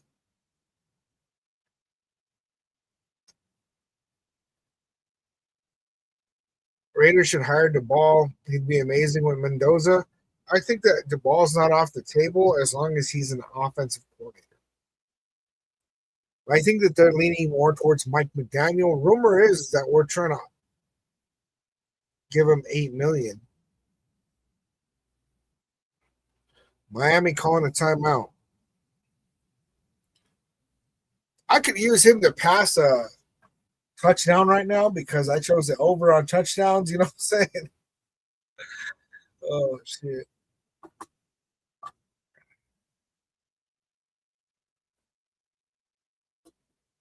Hummer says McDermott is good. I wouldn't be mad about him, but 3 years is the time limit.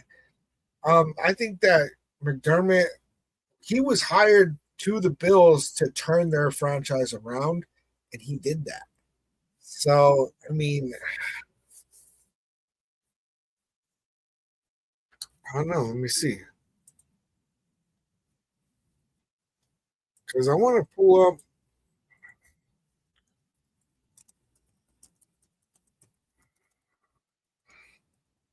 the Bills' record the last 10 years.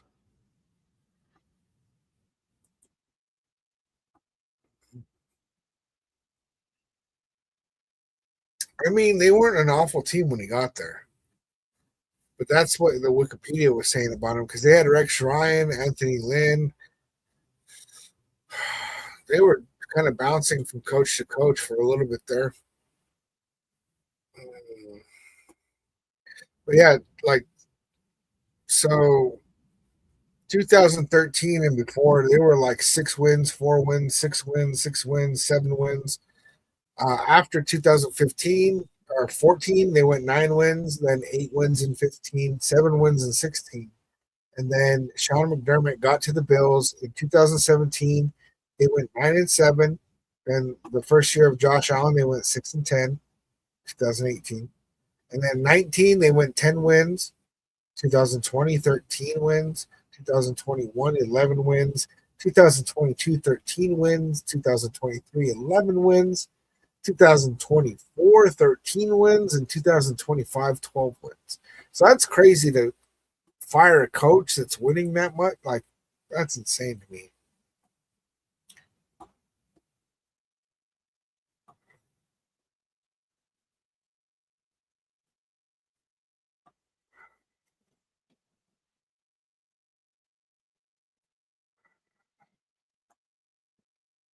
Yeah, I don't know, man. I mean,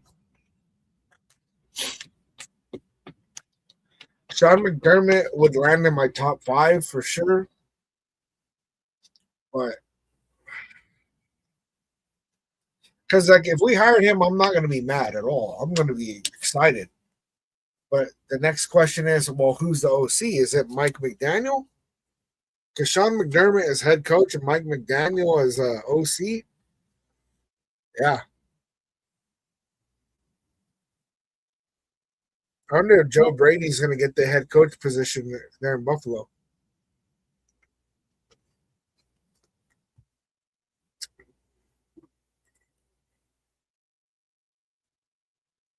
Okay, looks like they're going to run it full. He's a fullback slash tight end. That's crazy. I didn't know that.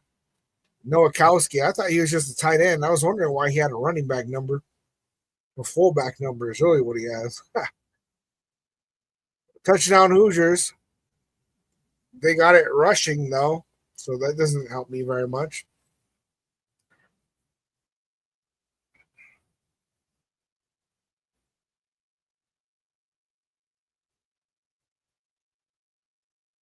Fernando Mendoza looks locked in, bro. He looks mad.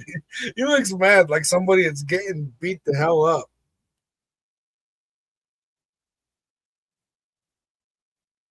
Nowakowski is going to be a day three pick. Not a bad guy to have on the roster, I guess, but a tight end fullback, I kind of like that.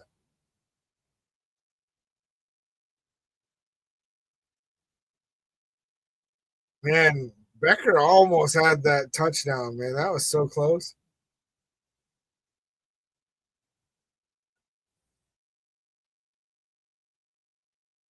Jesus Gomez, salute.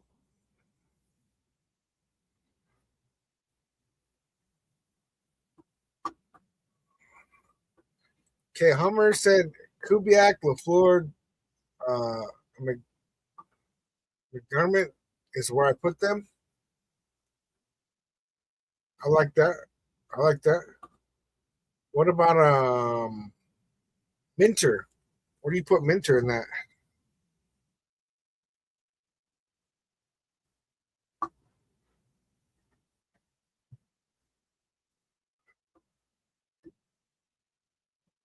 Right, you got a great point, David. Denver now making the AFC Championship. I'd hire the best damn coach, OC, DC. Enough is enough. And there's no cap when it comes to coaches. So you can literally go out there and just pay more money to get better staff. And I have a feeling that that's what we're going to see. With this rumor about Mike McDaniels being offered $8 million to be the OC, like, yeah, I'm telling you, man. Okay, Hummer puts Minter at fourth. David's saying that Michael Irvin is losing his damn mind on the sidelines. That dude does too much cocaine. All right, Miami with the handoff, pushed forward for about 5 yards.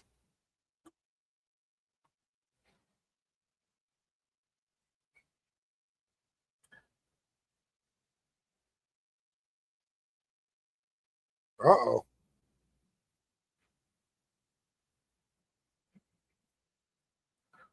Fletcher's a big dude, man. How big is Fletcher?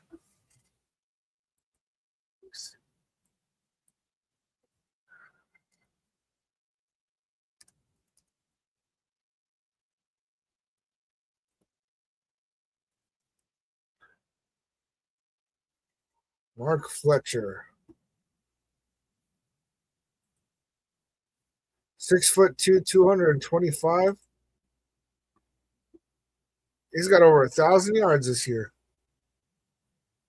Oh, looked like he got tripped by his own player.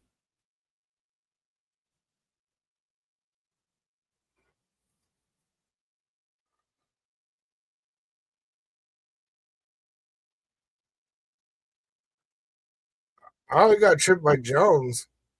You could argue that that could have been intentional or not. Jones is bleeding from his knee. These guys are, it's a battle, bro. Oh, they stuffed him. They didn't get it. They ran it 3rd and 1. They didn't get it. That's crazy. Mr. Bill, I'm wondering about that too, right? The Texans defensive coordinator, Matt Burke, hasn't got much love as a head coach. I don't know if he's put his name in the hat or what's going on with that, but that Texans defense has been absolutely insane. Isn't the head coach a defensive head coach though? Because maybe it's the head coach's defense, not really the DC's. They're going for it on 4th.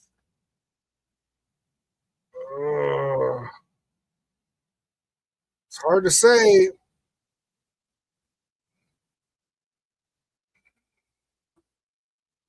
Hoosiers thinks they have a stop, but they're saying first down.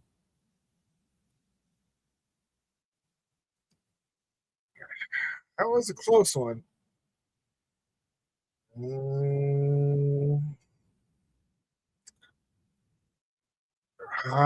dude, I don't know, man. Christian Cincinnati, bro, with them looks. As soon as if we don't get Mendoza, I don't know what the. Yeah, no shit. Oh shit, wide open receiver. Is that CJ Daniels?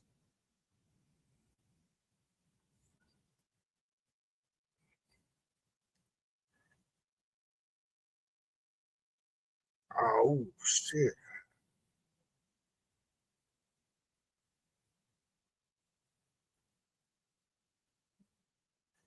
Tiny man, Pons would be a good corner to pick up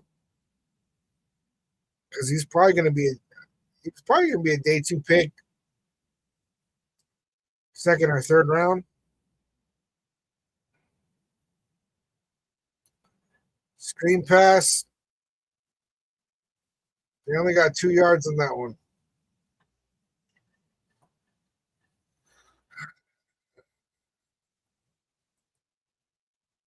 Hold up. Okay, David said the only thing is to have a plan O line and then watch Ashton run for 2,000 yards. AJ Brown or Jefferson along with Bowers, maybe even Jalen Waddle if they get Mike McDaniels. Honestly, I don't think that we're going to make a big splash at wide receiver like that this year. Um, it would be nice to be able to add a big wide receiver like that, but honestly, it probably wouldn't be until like next year because none of those guys are free agents. So to trade for them, 2-minute warning. Hummer said, "This is why I'm backing off blaming Mark Davis. He keeps paying top amount for every coach. What more can he do? He doesn't recall money, so next coach knows he gets paid. So take the risk." I mean, he's trying to do the proper thing. He just doesn't know who to hire. So by selling off parts of the team and getting people like Brady um, in the building to help make those kind of decisions, bring in the right people. Uh, yeah, I mean, what more can you ask from Mark Davis? He's like, here's the checkbook. Where do I sign? John, do we interview Sean McDermott? We better interview him. I don't. He's not my number one pick, but I think we better interview him. Speculation time. Yeah, it is speculation season, man. There's going to be so much craziness.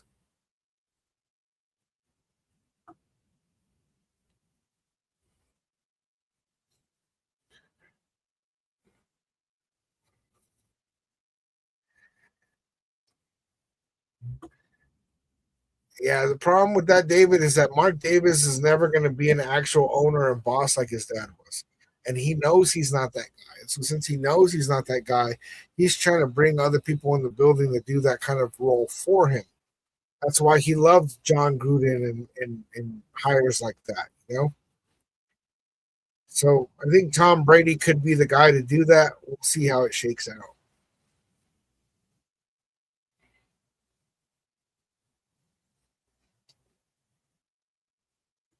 Look, David, I never liked Tom Brady being a part of this team either, but something that the Raiders have lacked is good favor in the NFL. Tom Brady has good favor in the NFL. So if Tom Brady can help the Raiders get out of bad favor in the NFL, I can't be mad at it. Um, okay, Hummer, what if the Raiders talk to Signetti while they're there to see if he is ready to fix an NFL team? The thing about that is Signetti came out in the presser before this game. I think it was yesterday or day before, and he said that there's at one point where he almost got pulled into the NFL, and he made a decision to stay in college football because he believes that the NFL is not for him.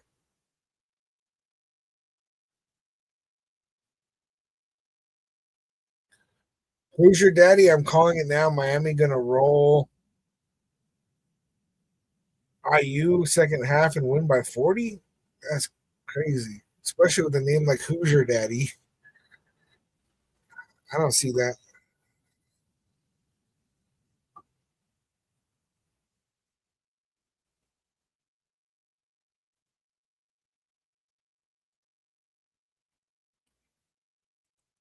You're right. Al Davis was great until he wasn't. Fletcher stopped by Pons. There's Pons again. Jeremy D, Miami dirtiest team ever. I don't know about ever, but yeah, I think that they're playing pretty dirty. I'm not liking what I'm seeing out of them, but they're going out there and they're trying to win, you know? And that tells me that they don't have confidence that they can beat Indiana.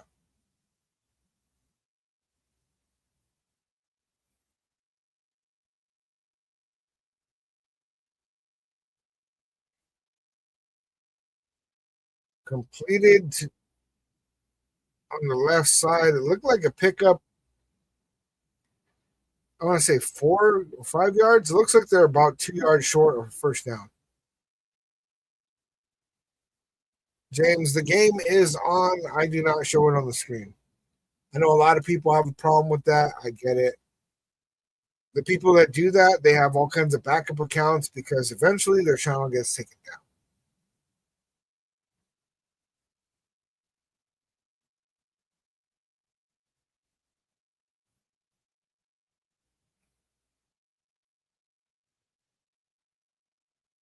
4th and 2.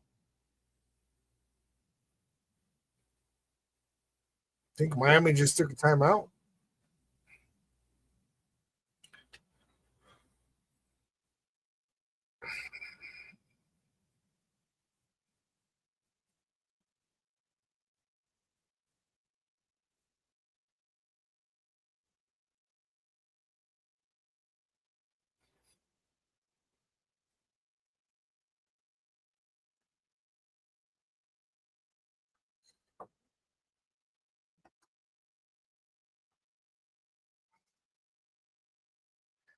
Hummer said, "True, you are mispronouncing his name. It is Tom Tuck Brady." I didn't see Signetti interview, by the way. Yeah, I saw a clip of it on social media.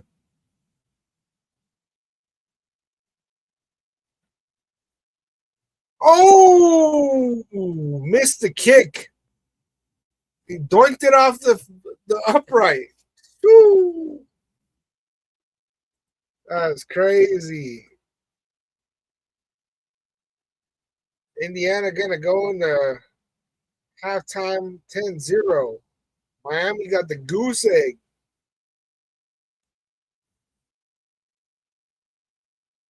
Oh, bro, that's crazy. David said, I don't see it that way. I see Tom Brady having an inflated ego just like Pete Carroll happened to have. Instead of doing what's right for the team, ego gets in the way.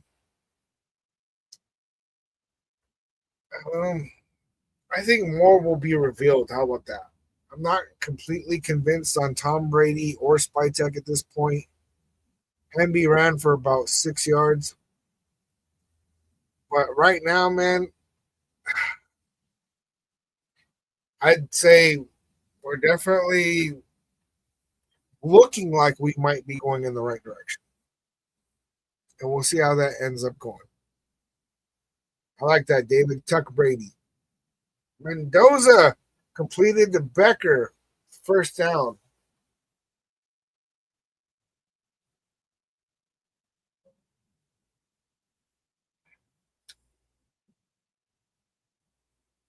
They just called a timeout with 3 seconds.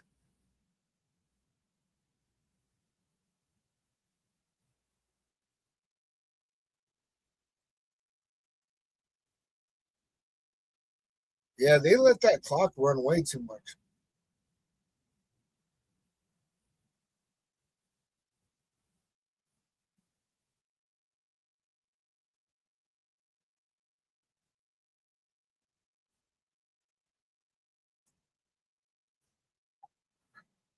'They're looking to kick a long field goal, but they only got 3 seconds.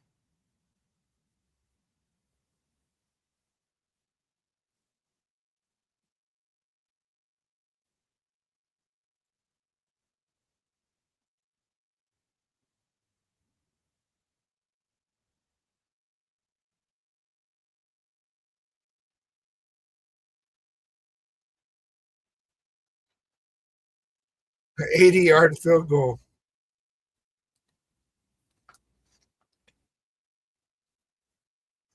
Okay, the clock goes back to 5 seconds.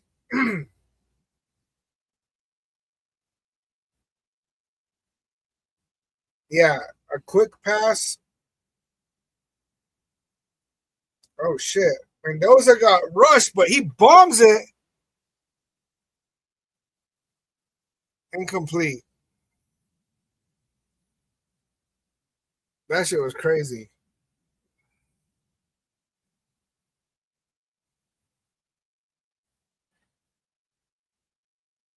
Javier, Miami sucks. Nothing pisses me off more than a big game and one team playing like complete shit.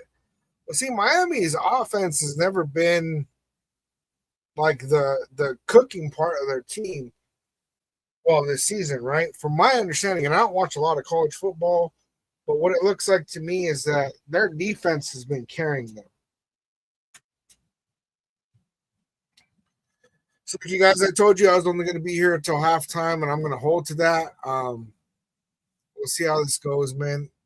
I'm very interested to see how the second half turns out. So far, let's face it, Mendoza hasn't done anything that's really been like, oh my god, he's the guy in this game, right? And that's fine. The big thing, the big takeaway that I've seen is that Mendoza is getting beat up, and beat up, and he's not letting up. He's not letting it shake him, and I really appreciate that out of him. Besides that, this Miami defense has been playing rough. They're making it difficult for Indiana to get anything, and they're doing their job. Miami's offense is not doing their job, and that's why we're going to halftime 10-0. All right, you guys keep an eye out. I'll be making some videos in the next couple of days. Uh, and I'll probably, I think I'll be, let's see, what's today, Monday? I don't think I'm going to be live for Tuesday. I don't think I'm going to be available for that one tomorrow. So I'll be just putting out some shorter videos probably until the weekend. Like always, man, I love you, nation. I'll catch you guys on the next one.